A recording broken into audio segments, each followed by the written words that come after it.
नमस्कार। तो कथा का प्रसंग हम आगे बढ़ाएँगे ये कहते हुए कि नारायणं नमस्कृत्य नरं चैव नरोत्तमं देवी सरस्वतीं चैव ततो जयमुदीरयेत्।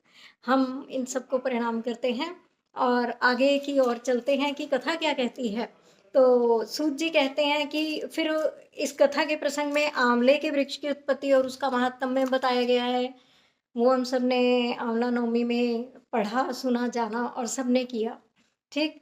तो लेकिन आंवले की उत्पत्ति कैसे हुई, ये ध्यान रखने की बात है कि जब सृष्टि सारी जल में निमग्न हो गई थी, तब ब्रह्मा जी जाप करने लगे अविनाशी परब्रह्म का। देखिए, जब कोई भी संकट की घड़ी आती है, सृष्टि भी जब प्रलय हो जाता है, विलीन हो जाती है सृष्टि प्रलय में, तो स्वयं ब्रह्मा जी भी परब्रह्म का ध्यान करते हैं। तो इसी तरह से बहुत बार हमारे जीवन में प्रलय जैसे ही संकेत आते हैं, घटनाएँ होती हैं, उस वक़्त हमें साहस को छोड़ना नहीं चाहिए, साहस से और बुद्धिमानी से काम लेना चाहिए और परब्रह्म का ही ध्यान करना चाहिए। और फिर कथा बताती है कि जब उनका जप चल रहा था तो भगवान ने उनको दर्शन दिए और भगवत दर्शन के कारण उनके मन में सहज ही प्रेम की उत्पत्ति हुई और प्रेम उमड़ पड़ा और आनंद के अतिरेक के कारण ब्रह्मा जी की आंखों से अश्रु निकले। तो ब्रह्मा जी के अश्रुओं से आंवला की उत्पत्ति हुई। समझ में आई कि ब्रह्मा जी के अश्रुओं से आंवले की उत्पत्ति हुई। तो इस प्रकार से उसकी उत्पत्ति बताई हुई है और बोला है कि इस सृष्टि में सबसे पहले जो फलों में फल प्रकट हुआ वो आंवला था। तो इसीलिए आंवला को दिव्य इसके गुणों के कारण भी बोला जाता है। तो आंवला को इसीलिए पूजनीय बोला गया है, इसके दिव्य गुणों के कारण। तो कामनाओं की सिद्धि बताई गई है कि समस्त प्रकार की कामनाओं की सिद्धि होगी। तो देखिए, जब आंवला हम खाएँगे, धारण करेंगे, जीवन में उसको हम आंवले को अपने हर कार्य में प्रथम रखेंगे, जैसे कि भोजन में रखना, उसकी पूजा करना और आंवले को औषधि के रूप में सेवन करना। तो और आंवले के जल से स्नान करना, ये रेमेडीज़ हैं बहुत सारी, जो हमारी बॉडी को बहुत सी समस्याओं से बचाती है। हमारी ऑरा क्लींजिंग होती है, हमारी सेहत अच्छी रहती है, स्वास्थ्य अच्छा रहता है, पाचन तंत्र अच्छा रहता है। तो आंवले के गुणों को देखते हुए इसका पूजन भी बताया है। इसके पास बैठकर भोजन ग्रहण करने से भी बहुत सारी आपकी समस्याओं का निदान होता है। इस समय इसमें बताया गया कि किस प्रकार से आंवले की पूजा करनी चाहिए और आंवले के नीचे भोजन करना चाहिए, वो सब आप लोगों ने आंवला नवमी पर किया। और उसके बाद जो है चरित्र कौन सा है गुणवती का, कि किस प्रकार से गुणवती अपने पूर्व जन्म में गुणवती थी और दूसरे जन्म में फिर वो सत्यभामा बनती है, एक विधवा ब्राह्मणी जिसने पूरे जीवन कार्तिक के व्रतों का पालन किया और अंत में वह स्नान करते करते ही मृत्यु को प्राप्त होती है। और उसने इतने अच्छे प्रकार से कार्तिक मास का सेवन किया था कि वो अगले जीवन में सत्यभामा हुई।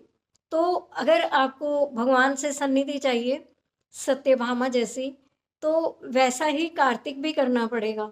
आजकल तो बहुत ज़्यादा मनमानी होने लगी है, किसी को बोलो तो सुनना पसंद नहीं करते हैं।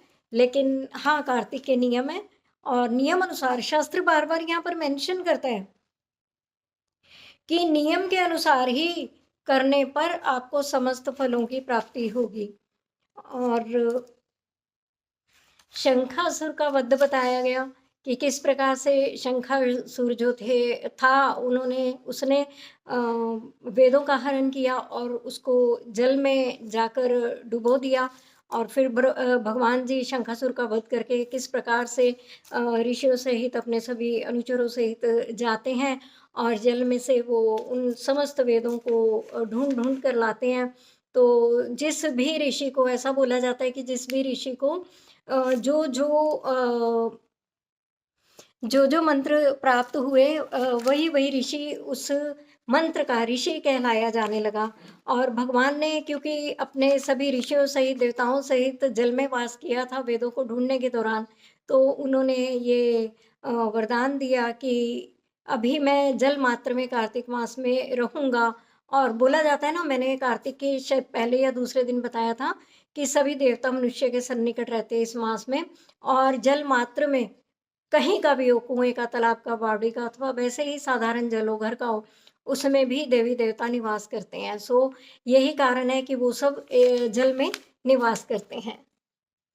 ये समस्त घटनाएं जो थी तीर्थराज प्रयाग में घटित हुई थी, इसलिए प्रयाग को उस दिन के बाद से तीर्थराज का नाम मिला।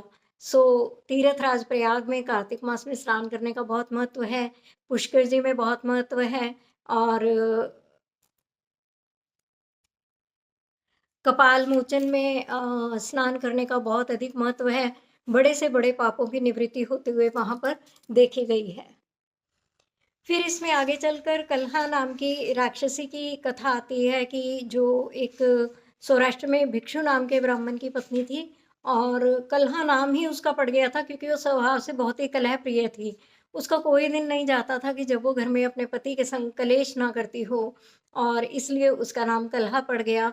पति से हमेशा विपरीत आचरण करना, पति से हमेशा अप्रिय वचन बोलना, और अभी भी देखिए घर घर कलहा बैठी हैं, और इस तरह के सीन आमतौर पे देखने को मिलते हैं, जिससे कि फेमिनिज्म का नाम भी दिया गया है और आधुनिकता का नाम भी दिया गया। आधुनिकता के नाम पर अपने पार्टनर की इंसल्ट करना एक कॉमन फैशन हो गया है, उनका नाम लेकर बोलना। मैं पहले भी आपको बोल चुकी हूँ कि नाम लेकर बोलते हैं तो पता ही नहीं लगता कि पति का नाम लिया जा रहा है या बच्चे का नाम लिया जा रहा है। सो इस तरह के जो आचरण थे, वो अपने आचरण की वजह से पति के लिए खाना नहीं बनाना, अकेले खाना, उनको नहीं देना, इस तरह से स्वभाव था। ब्राह्मण देवता बेचारे बहुत दुखी थे, लेकिन क्या करते, जो बिन गए सो मोती, किसी तरह से जीवन काट रहे थे। इसी तरह से कलेश करते करते करते करते वो जो ब्राह्मणी थी, जब उसके जब उनको ये दिखा, उसको दिखा कि मेरे पति पे तो मेरी बातों का कोई असर ही नहीं होता, और उन्होंने भी दूसरा विवाह कर लिया, ब्राह्मण देवता ने दूसरा विवाह कर लिया कि इसने मेरा जीवन नरक कर दिया है। तो ईर्ष्यावश कल्हा ने अपने प्राणों का त्याग कर दिया, और जिसकी वजह से वो प्रेत योनि में उसको जन्म मिला, क्योंकि उसके कर्म ही अच्छे नहीं थे। हर वक्त कलह करनी, पति से नहीं बनाकर रखनी, पति को भोजन नहीं देना, पति से अनुचित शब्दों का प्रयोग, ये सब कर्मों के कारण वो बताया जाता है कि एक बहुत बड़ी राक्षसी बनी। और जो धर्मदत्त थे वो सुबह सुबह बताया जाता है कि स्नान करने के लिए जा रहे थे, और उन्होंने ऐसी भयंकरी राक्षसी को देखा, तो डर के मारे उन्हें कुछ समझ नहीं आया। जो जल उनके पास था, उन्होंने वही हरि नाम का संकीर्तन करते हुए उसके ऊपर वो जल डाल दिया, जिससे उसकी तत्काल मुक्ति हो गई। और उसने प्रणाम किया उनको, और उसने अपने बारे में बताया कि मेरा ऐसा ऐसा आचरण था, मैं किसी की नहीं सुनती थी, मैं स्वच्छंद घूमती थी, जो चाहे सो करती थी, और इन्हीं सभी पापों के कारण मैंने अपने पति को नीचा दिखाने के लिए, अपने पति को उकसाने के लिए मैंने आत्मदाह किया, और इसलिए मैं ऐसी योनि में हूँ। लेकिन फिर जब धर्मदत्त ने उसको उपदेश दिया तो उसकी सद्गति हुई। और ये बताया जाता है, इस कहानी का मूल सार ये है कि एक तो अपने पार्टनर के लिए रिस्पेक्टफुल रहिए। सभी पार्टनर इतने बुरे नहीं होते जितना कि आजकल समझने का ट्रेंड चल गया है। ये सभी कर्म जो होते हैं ना, ये सब नरक की प्राप्ति कराने वाले होते हैं। जिस घर में कलह रहती है, मान के चलिए कि वहां पर मुक्ति मोक्ष भूल जाइए नहीं होगा, और सभी को प्रेत योनि मिलने वाली है जिस घर में क्लेश रहता है। सो अब धर्मदत्त एक ऐसे ब्राह्मण थे कि जो सदैव दूसरों के हित का चिंतन किया करते थे। तो उन्होंने सोचा कि अब इसकी मुक्ति तो करानी ही है। तो उन्होंने जो कार्तिक मास का सेवन किया था, उसी का थोड़ा सा फल उस ब्राह्मणी को दे दिया, और जिससे उसकी मुक्ति हो गई। और वो जाते जाते बोली कि भी आपका बहुत धन्यवाद, मैं पाप के सागर में डूब रही थी, मेरी बहुत बुरी हालत थी, और आप ही ने किसी तरह से मेरा उद्धार किया है। और इस तरह से वो कहते हैं कि श्रीहरि के पार्षद विमान लेकर आए, और विमान में बैठकर चली गई। अब कथा का सार ये है कि कार्तिक मास करने वाला व्यक्ति, उसकी एनर्जीज इतनी अच्छी हो जाती हैं, इतनी हाई हो जाती हैं, वो इतनी ऊर्जा एकत्रित कर लेता है पूरे मास को अगर नियमों से करे, कि वो अपना तो क्या, अपने कुल का भी उद्धार करता है, और इस तरह से वो किसी का भी उद्धार करने में सक्षम हो जाता है। सो हमें प्रयास करके कार्तिक को निश्चित ही करना चाहिए, कार्तिक मास का सेवन निश्चित ही करना चाहिए। इसी प्रकार से राजा चोल और विष्णु दास भक्त का फिर जिक्र आता है कथा में कि किस प्रकार से, वो मैं आपसे पहले डिस्कस कर चुकी हूँ कि जो राजा चोल थे वो बहुत ही राजसिक तरीके से पूजा करते थे, और जो भक्त विष्णुदास थे वो बहुत ही सात्विक तरीके से पूजा करते थे। और जो भक्त थे, राजा से पहले जब वो वैकुंठ में विमान से जाते हुए देखे तो राजा को बहुत बुरा लगा, और उन्होंने अपने आचार्य से पूछा कि आपके मार्गदर्शन में मैं इतने बेहतर ढंग से पूजा कर रहा हूँ, लेकिन मुझसे पहले वो विष्णु लोक में कैसे चला गया, वो भी विमान पर। वो तो चला गया, मैंने जाते हुए देखा, मेरी क्या गारंटी है। सो इस प्रकार से खैर भगवान ने राजा का भी मान रखा और उसको भी सद्गति प्रदान की। लेकिन याद रहे कि विष्णुदत्त ब्राह्मण ने बहुत ही कठिन तप किया था, बहुत कठिन तप किया था, और केवल ये नहीं है कि वो अपना गंगा जल और तुलसी चढ़ाते रहे, बस इतने में किया। उनका जो तप था वो इतना ज़्यादा कठिन था कि बिना अन्न के भी वो 2-3 दिन रहे। भगवान ने स्वयं परीक्षा ली उनकी, ऐसे ही नहीं उनको मोक्ष मिला, भगवान ने स्वयं परीक्षा ली। भक्ति करते हैं लेकिन जब परीक्षा का समय आता है तो इंसान को पता भी नहीं चलता कि मेरी परीक्षा हो रही है, और बहुत अच्छे-अच्छे लोग फेल भी हो जाते हैं, निकम्मे लोग पास भी हो जाते हैं। सो भगवान की जब भी सेवा करें, बहुत ही अत्यंत ही सावधानी से और सजग रहकर सेवा पूजा करें। कार्तिक का स्नान करें, बहुत ही सावधानी के साथ इसके नियमों का पालन करें, तभी हमें भक्त विष्णुदास जैसी सद्गति प्राप्त होगी। और राजा जो थे उनको भी इस तरीके से कोई बहुत आसानी से भगवान का दर्शन नहीं हुआ था। उन्होंने यज्ञ स्थल पर जाकर अपने प्राणों का त्याग करने की इच्छा की। उनको बहुत ही अफ़सोस हुआ कि मेरी पूजा किसी काम ना आई, और मुझसे पहले विष्णुदास जो हैं वो चले गए हैं। तो यज्ञशाला में जाकर उन्होंने सोचा कि मैं आज अपने प्राणों का ही बलिदान दे देता हूँ। तो भगवान कन-कन की जानने वाले हैं, और वो प्रसन्न हुए। उसके इससे पहले कि राजा ये प्रयास करता, भगवान प्रकट हुए, आशीर्वाद दिया, और इस प्रकार से राजा चोल का भी जो है भक्ति का परिणाम था वो बहुत ही सुंदर रहा। अब यहाँ पर एक बहुत ही रोचक प्रसंग है जो कि समझने का भी है कि राजा देवी देवहूति के गर्भ से 2 पुत्र उत्पन्न हुए जिनका नाम जय और विजय था, और वो सदा वैष्णव व्रतों में संलग्न रहते थे। एक बार क्या होता है कि राजा मरुत ने उन दोनों को अपने यज्ञ में बुलाया, उनको आचार्य अपॉइंट किया, और वो काम पूरा होने पर उन्होंने उन दोनों को बहुत सारी दक्षिणा दी, बहुत सारी दक्षिणा। अब क्या हुआ कि उन्होंने बोला कि तुम दोनों तो भाई हो, आपस में बराबर बाँट लेना। तो जो विजय था उसने बोला कि जिसके पास जो है वो वही रखेगा, ऐसा नहीं होगा कि बराबर बाँट ले। इससे छोटे को बहुत गुस्सा आया।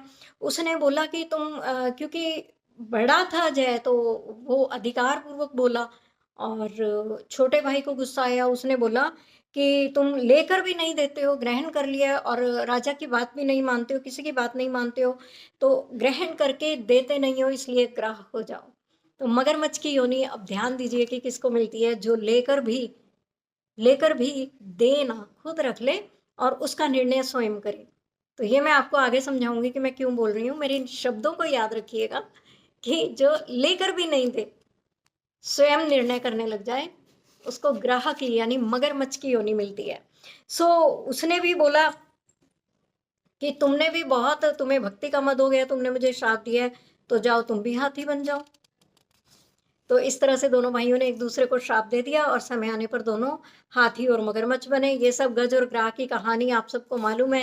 हरिद्वार क्षेत्र में दोनों का युद्ध हुआ, दोनों में से कोई भी परास्त नहीं हो रहा था, और फिर जब हाथी ने एक कमल का फूल, कोई चारा नहीं बचा, और बिल्कुल नाक नाक तक वो पानी में धंसता चला गया मगरमच्छ के प्रभाव से। तो वो जो हाथी था उसने कुछ पूर्व जन्म के संस्कार थे, अचानक श्री हरि की याद बनाई, और वो फूल तोड़कर जगत के नियंता की तरफ उछाल दिया, और प्रार्थना की कि हे हरि। तो कहते हैं ह कहा तो हरि एकदम सावधान हो गए, री कहते ही उनके सामने प्रकट हो गए उनकी मदद करने के लिए, और अपने सुदर्शन चक्र से उन्होंने मगरमच्छ का सिर काट दिया। ये सारी जो वार्तालाप है, ये जो सारा घटनाक्रम है, हरिद्वार के क्षेत्र में हुआ था, और हरि के नाम पर ही उस क्षेत्र का नाम हरिद्वार पड़ा। सो यहाँ पर भगवान विष्णु ने गज और ग्राह दोनों का ही उद्धार किया, और उन्होंने, अब ध्यान से सुनिए, उन्होंने क्या उपदेश किया हरि ने जय विजय को। भगवान विष्णु के व्रत में स्थिर रहो, समदर्शी बनो, हर घटना को पर्सनल लेने की जरूरत नहीं है। जो जीवन में हो रहा है, अच्छा है या बुरा, उसे होने दो। ना ही तो सुख की घड़ी में अत्यंत अभिमान में प्राप्त हो, और ना ही दुख की घड़ी में इतने ज्यादा दुखी हो जाओ कि जीवन बोझ लगने लगे। समदर्शी बनो, जो हो रहा है होने दो। और कार्तिक, माघ और वैशाख के महीनों में सदा प्रातः स्नान करो। देखिए, भगवान विष्णु को 3 महीने प्रिय हैं, जिनमें से ज्यादातर लोग कार्तिक करते हैं, लेकिन भगवान ने बोला कि कार्तिक, माघ और वैशाख मेरी विशेष प्रीति को बढ़ाने वाला है, तो उसका सदा सेवन करो, प्रातःकाल स्नान करो, कथा करो। एकादशी के पालन में स्थिर रहो, ये बहुत सारे लोग करते हैं एकादशी। ठीक। तुलसी के बगीचे की रक्षा करो। अब ऐसा भी मैंने देखा है कि किसी की तुलसी नष्ट हो रही है और पड़ोसी लोग या कोई भी जो सामने देख रहा है, वो सोच रहा है कि अब मैं क्या कर सकता हूँ, ये तो उसकी है, मैं कैसे बोलूं। तो इसमें भी पाप लगता है। तो बगीचा किसी का भी हो, तुलसी जी किसी की भी हो, उसकी रक्षा करना आपका कर्तव्य है। और ऐसा करने से तुम भी शरीर का अंत होने पर भगवान विष्णु के परम पद को प्राप्त होगे। भगवान विष्णु को संतुष्ट करने वाले व्रत से बढ़कर ना यज्ञ, ना दान, ना तीर्थ है, और ना ही इससे बड़ा कोई तप है। ठीक है। तो इस प्रकार से भगवान ने उनको उपदेश किया कि इस प्रकार से अपना जीवन व्यतीत करो, समय आने पर तुम वैकुंठ धाम को प्राप्त होगे। और इसी क्रम में आगे फिर कथा आती है धनेश्वर की, कि एक बनिया था और अवंतीपुरी में वो रहता था। और एक बार वो घूमते घूमते व्यापार के काम से नर्मदा नदी के किनारे गया। कार्तिक का महीना था, और वहाँ पर बहुत सारे साधु संत, ग्रामीण लोग, ब्राह्मण इत्यादि प्रतिदिन स्नान करने के लिए आते थे, और दिन भर बैठकर भगवान की कथा वार्ता चर्चा करते थे। वो भी सभी को घूम घूम कर देखता था। जब समय नहीं जब उसके पास समय होता था तो वो सभी को घूम घूम के देखता था। और कभी यहाँ पर बैठा सत्संग प्रवचन किया, कभी वहां पर बैठा उसका सुना, और इस तरह से करते करते, और कभी यहाँ प्रसादी पाई, कभी वहां प्रसादी पाई, तो अनायास ही उससे कार्तिक मास का नियम हो गया। और लगभग करते करते ऐसा 1 महीना होने को आया, और अचानक एक दिन धनेश्वर को क्या है कि सर्प ने डस लिया, उसकी मृत्यु हो गई। तो जब यम के दूत उसको पाश में बांध कर लेकर गए, तो क्योंकि धनेश्वर ने इसके अतिरिक्त कोई अच्छा कार्य किया ही नहीं था, तो धनेश्वर को तेल के पकते हुए कड़ाहे के अंदर डाला गया, तो वो तुरंत शीतल हो गया। उसको जो भी सजा सजा दे रहे थे उसका निवारण हो रहा था। तो फिर यमराज ने बड़े ध्यान से देखा कि इसने कार्तिक मास के व्रत का सेवन किया है, सो धनेश्वर को उसी यम यातना से मुक्ति मिली। यानी कि कथा का सार यही है कि कार्तिक मास का आप जाने अनजाने में भी सेवन करेंगे, या किसी से करवाएंगे, किसी को प्रेरणा देंगे, या किसी को पैसे या कुछ देकर भी आप कार्तिक मास का लाभ ले सकते हैं। आप किसी को एवज में कि आप मेरे बदले में स्नान कर लीजिए, मैं आपको ये दूंगा, आप कथा कर लीजिए। नियम देखिए स्पष्ट लिखा है, ये कथा में स्पष्ट लिखा है, मैं आपको सुना भी देती हूँ। यदि कार्तिक व्रत करने के लिए अपने में, ब्रह्मा जी कहते हैं, देखिए वर्ड कौन बोल रहा है, ब्रह्मा जी, ये बड़ा मैटर करता है कि कौन बोल रहा है। तो कथा कहती है और ब्रह्मा जी कहते हैं, ये आप यहाँ देख रहे होंगे, ब्रह्मा जी कहते हैं। सो ब्रह्मा जी कहते हैं कि यदि सामर्थ्य ना हो तो अन्य उपाय से भी इसका फल प्राप्त हो सकता है। ब्राह्मण को धन देकर कार्तिक व्रत के उत्तम फल को ग्रहण करें। उनको बोल दीजिए कि आप वहां पर जाकर कार्तिक स्नान हमारे नाम से कराइए, वहां पर जाकर कराइए, हमारे नाम से वहां पर दान कराइए, पूजा पाठ कराइए, तो उनको आप पैसा देके ये काम करवा सकते हैं। दूसरा उन्होंने बताया शिष्य से करवा सकते हैं, आप अपने शिष्य को आज्ञा दे सकते हैं कि मेरे नाम से जाकर कर दीजिए। भृत्य वर्ग से, यानी कि अपने भाई बहनों से, स्त्रियों से, अथवा अपने किसी विश्वास पात्र मनुष्य से भी व्रत का पालन करावे। ऐसा करने से भी मनुष्य फल का भागी होता है। और ये बहुत ही परिश्रम इसमें कम है और फल इसके महान है। तो भी ब्रह्मा जी कहते हैं कि मनुष्य क्यों नहीं करते। तो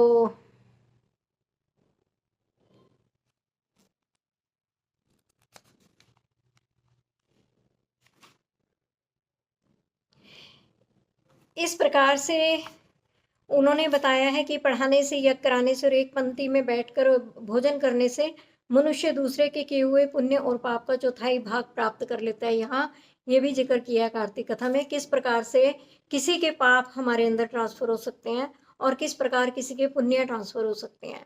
इसीलिए बोला है कि सोच समझ कर दोस्ती करो, सोच समझ कर किसी से मित्रता करो, सोच समझ कर किसी के घर का अन्न और जल ग्रहण करो। बात केवल अन्न और जल ग्रहण करने की नहीं है, किसी किसी के तो घर की एनर्जी, उसकी ऑरा ही ऐसी होती है कि जाने के बाद, वहां से आने के बाद खुद की ऑरा डाउन होने लगती है, खुद की एनर्जी डाउन होने लगती है। घर के वाइब्रेशन भी बहुत ज्यादा मैटर करते हैं। कोई ऐसा मनुष्य जो कार्तिक मास का सेवन कर रहा है, उसकी सेवा करके भी हम उस पुण्य के फल को कमा सकते हैं। सो ध्यान रखिए, आपकी सराउंडिंग में या आपके घर में कोई कार्तिक व्रत का पालन कर रहा है तो पूरी हेल्प कीजिए उस व्रत को पालन करने में, जितना हो सकता है उनकी सेवा कीजिए।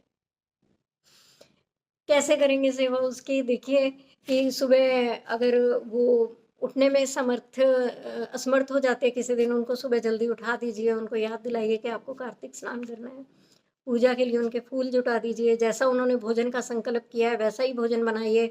अगर आपको घर में बोला जाता है कि मैं कार्तिक स्नान कर रही हूँ, घर में प्याज नहीं बनेगा, तो अब ये नहीं है कि आप प्याज मिलेगा तभी जिएंगे और नहीं तो आप नहीं बच पाएंगे कि क्योंकि प्याज नहीं बन रहा है। ठीक है, कई घरों में तो बहुत ही क्लेश होता है इन बातों का कि जिस दिन बोला जाए कि आज प्याज नहीं डलेगा, उस दिन कोहराम मच जाता है घर के अंदर। बाकी किसी न किसी सदस्य को ऐतराज हो जाता है जिसकी बुद्धि धर्म में नहीं लगी हुई है, जो अपने को ही सर्वश्रेष्ठ मानता है। तो इस तरह की मिसअंडरस्टैंडिंग परिवार में बहुत ज़्यादा होती हैं। फिर बताया गया है कि कुछ लोग जो होते हैं, दूसरे का धन चुरा कर या किसी भी तरह का हक मार कर, किसी भी तरह का पाप का कमाया हुआ धन उसको शुद्ध करने के लिए दान करते हैं।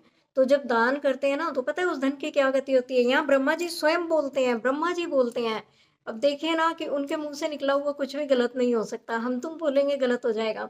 लेकिन यहाँ ब्रह्मा जी कहते हैं, जो किसी के पाप की कमाई, किसी के मारे हुए पैसे की कमाई से वो धर्म कार्य करता है, तो उस व्यक्ति को बहुत पाप लगता है, क्योंकि उसकी इच्छा के बिना, पहले तो उसने वो पैसा रखा, फिर उसकी इच्छा के बिना उसे दान किया। हाँ, लेकिन जिसका पैसा है उसको पुण्य मिल जाता है। सो धर्म कार्य करते हुए, कुछ भी दान करते हुए देख लीजिए कि वो पैसा आया कहाँ से है और क्या उचित है उसको दान करना। इस प्रकार से अनेक अनेक पाप और पुण्य की व्याख्या की गई है, जो कि इस कथा में आपने सबने पढ़ी भी होगी, सुनी भी होगी, और ध्यान देने योग्य बात है। ये चैप्टर बहुत ही ध्यान से और बार बार पढ़ने के लायक है। उसके बाद नारद जी कहते हैं ब्रह्मा जी से कि मैं मासोपवास विधि सुनना चाहता हूँ। तो यहाँ पर कार्तिक मास में किस तरीके से आपको क्या करना है, आपकी कैसी रूटीन होनी चाहिए, वो सब उन्होंने बताई कि 3 समय आपको मंदिर जाना है, अथवा आप अपने घर में भी करें।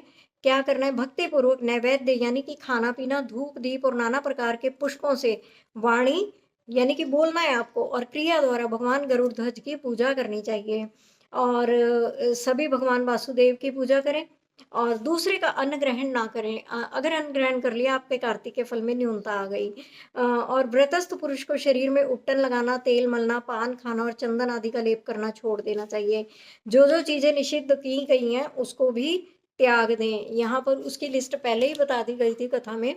तो उन निषिद्ध वस्तुओं का बिल्कुल भी यूज नहीं करना है, इस्तेमाल नहीं करना है। और अगर आपको अच्छे से पता है कि मैं व्रत कर रहा हूँ, लेकिन ये व्रत नहीं करता है ये सामने वाला, ये भगवान की पूजा नहीं करता है और ये सभी उल्टे आचरण करता है, तो उस मनुष्य से बात करना भी कार्तिक व्रती का व्रत खंडित होने वाला बताते हैं। उससे कोई धर्म की चर्चा ना करें, उससे किसी प्रकार की सेवा ना लें और किसी भी प्रकार का स्पर्श तक ना करें। ऐसा कथा में स्पष्ट लिखा गया है। वाद विवाद करने वाले मनुष्य से दूर रहें। और ग्रस्त भी देव मंदिर में रहकर व्रत का आचरण करें। अगर हो सकता है तो किसी भी देव मंदिर में जाकर, पॉसिबल है आपके लिए तो आप करिए, अदरवाइज अपने घर के वो कॉर्नर में जहाँ पर आपने मंदिर बनाया है वहाँ पर बैठकर आप अपना मैक्सिमम टाइम व्यतीत करें। शास्त्र यथोक्त विधि से इस प्रकार से पूरा द्वादशी में परम पवित्र भगवान विष्णु का पूजन करें और दक्षिणा दें। वहाँ पर पैसे आपको जरूर डोनेट करने हैं। वो फल में अगर कोई कमी रह गई ना लास्ट में कोई, तो उस कर्म की पूर्ति धन से हो जाती है। सो अपने उस कर्म की पूर्ति के लिए आपको धन का दान करना बाद में आवश्यक है। मासोपवास के अंत में 13 ब्राह्मणों का वर्णन करके वैष्णव यज्ञ करावे। देखो यहाँ बिल्कुल स्पष्ट लिखा है, एकदम स्पष्ट लिखा है कि 13 ब्राह्मण आने चाहिए अरे पर मैंने नहीं देखा कि कोई 13 ब्राह्मण बुलाता होगा। लोगों को कथा पढ़ लेते हैं, लेकिन ये बात ध्यान ही नहीं होती कि कथा क्या कह रही है। भैया कथा बोल रही है कि 13 ब्राह्मणों का वरण करे और अंत में यज्ञ करावे। भगवान विष्णु के निमित्त हवन होना पूर्णिमा के दिन बहुत ज़रूरी है। अदरवाइज जो आपने पूरे महीने किया, भले ही तुलसी विवाह किया या जो भी किया, उसकी कोई वैल्यू नहीं है। ठीक है। और तत्पश्चात ब्राह्मणों को भोजन करावें, उन्हें तांबूल सहित दो दो वस्त्र देकर पूजन पूर्वक विदा करें, यानी धोती कुर्ता और पान। और इस प्रकार से उन्होंने मासोपवास की विधि बताई है। तो ठीक है, आज हमने बहुत कुछ चैप्टर में कवर किया है, और मुझे लगता है कि कल तुलसी विवाह के बारे में भी हम काफ़ी कुछ डिस्कस करेंगे।